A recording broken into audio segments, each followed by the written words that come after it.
এই প্রেসিডেন্ট তিনটা কারণে অপরাধী, যার বক্তব্য এই মহান সংসদে আমরা শুনতে পারি না।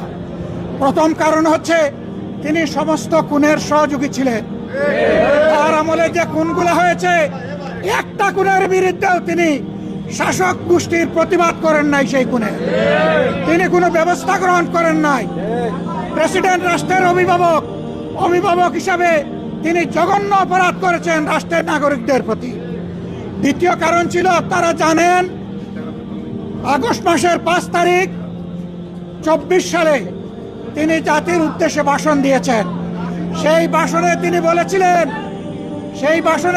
বলেছিলেন যে তৎকালীন ফ্যাসিস্ট প্রধানমন্ত্রী পদত্যাগ করেছেন এবং তিনি তা মঞ্জুর করেছেন।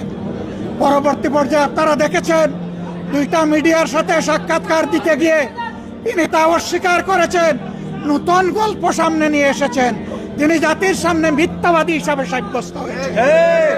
দেশের প্রেসিডেন্ট মিথ্যাবাদী সাব্যস্ত হওয়ার পরে প্রেসিডেন্ট হিসাবে তার আর কোনো নৈতিক অধিকার থাকে না।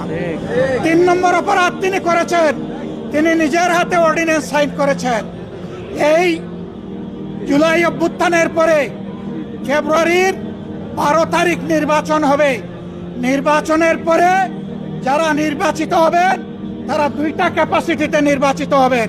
তারা সংস্কার পরিষদের সদস্য হিসাবে নির্বাচিত হবেন এবং তারা একই সাথে সংসদ সদস্য হিসাবে নির্বাচিত হবেন।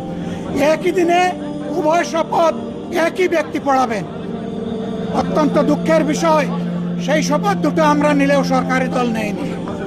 তার প্রথম দায়িত্ব ছিল গেজেট প্রকাশের 30 দিনের ভিতরে সংস্কার পরিষদের অধিবেশন ডাকা। তিনি সেই অধিবেশন ডাকেন নাই। গণভোটে হার পক্ষে ভোট দিয়েছে 70% মানুষ। তিনি 70% জনগণকে, দেশবাসীকে অপমান করেছেন। এখানেও তিনি অপরাধ করেছেন।